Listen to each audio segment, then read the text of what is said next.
Bom, olha essa história agora. Você vai conhecer o Jardel, pai desses dois meninos gêmeos. Dá uma olhada, essa também é uma das principais histórias do dia. Olha essa foto, olha essa família. Vicente e Bernardo são os garotinhos de 6 anos. O Jardel se separou da mãe das crianças, eles terminaram e brigaram.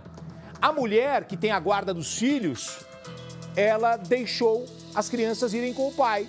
O empresário buscou as crianças na escola, uma vez por semana ele faz isso, e foi passar um tempo com as crianças. Tinha que devolver no dia seguinte, ele não apareceu. Isso tudo nessa semana. Jardel ligou para a ex-mulher e pediu para antecipar o dia de ficar com as crianças. Falou, posso pegar hoje ao invés de amanhã? Ela falou, tá bom. Ela aceitou. Jardel pegou as crianças e não voltou. Não trouxe as crianças de volta. No dia seguinte, a mãe fica apavorada e descobre que aconteceu um acidente. Ele pegou o carro e bateu de frente com um caminhão. A pergunta é, ele fez de propósito? Tirou a própria vida e matou as crianças? Ou foi realmente um acidente? Reportagem na tela, todos estão mortos.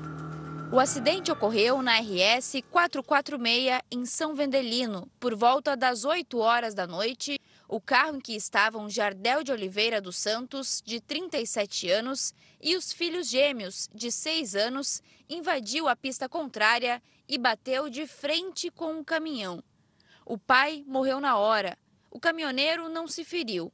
As crianças foram resgatadas e encaminhadas a hospitais da região. Uma delas, Vicente de Oliveira dos Santos, morreu horas depois no hospital de Bento Gonçalves.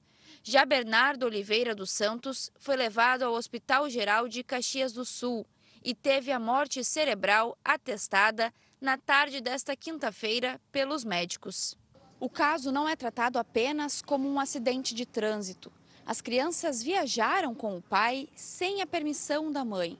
O casal estava separado há cerca de 2 anos. Jardel pegou as crianças na escola no fim da tarde de terça-feira para passar a noite com eles, mas não devolveu os meninos para a mãe no horário combinado. Ela registrou na polícia o desaparecimento dos filhos. Eles tinham a guarda, era da minha cliente, guarda unilateral dos filhos, né? E ele tinha acesso às visitas, tinha direito às visitas, inclusive uma visita no meio da semana para ampliar a convivência dele para com os filhos, né? Ele poderia sair com os filhos, não existia assim nada que impedisse, mas neste caso em particular, na terça-feira à noite, ele solicitou antecipação das visitas, que a visita seria na quarta-feira à noite, e a minha cliente, a Maiane, ela aceitou. Foi pelo mediador, porque existia medida protetiva, né? Ela aceitou, disse que tudo bem, já que ele disse que teria muito trabalho na quarta-feira. O imóvel em que Jardel morava pegou fogo ainda na quarta-feira. Ele vivia no 2º andar. No térreo, funcionava a vidraçaria da qual ele era dono. Segundo vizinhos, ele foi visto saindo de casa logo após o início das chamas. A área foi isolada pela polícia, que busca entender se o incêndio foi acidental ou criminoso. A mãe dos gêmeos tinha uma medida protetiva contra o ex. Os registros que nós encontramos são registros do ano passado, alguns registros de descumprimento de medida protetiva e também registros da parte dele, né, no caso dizendo que não descumpriu as medidas protetivas, né, então ela registrando contra ele e ele registrando contra ela. Ele era muito possessivo, não é que ele queria ela, ele queria dominar. Ele achava que ele tinha que mandar nas coisas. Sempre foi assim, o relacionamento dele sempre foi muito conturbado. Ela tinha muito medo dele. 3 inquéritos policiais foram instaurados sobre o caso.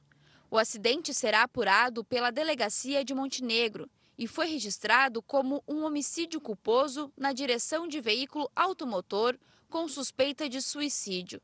Esses filhos para ela eram tudo, ela deixou para ter a maternidade mais tarde, para poder se dedicar, então assim, eu não sei nem expressar tudo que está acontecendo. Tá, isso foi no Rio Grande do Sul, triste demais. Eu acredito que ele jogou o carro, matou as crianças e tirou a própria vida. Triste demais, né?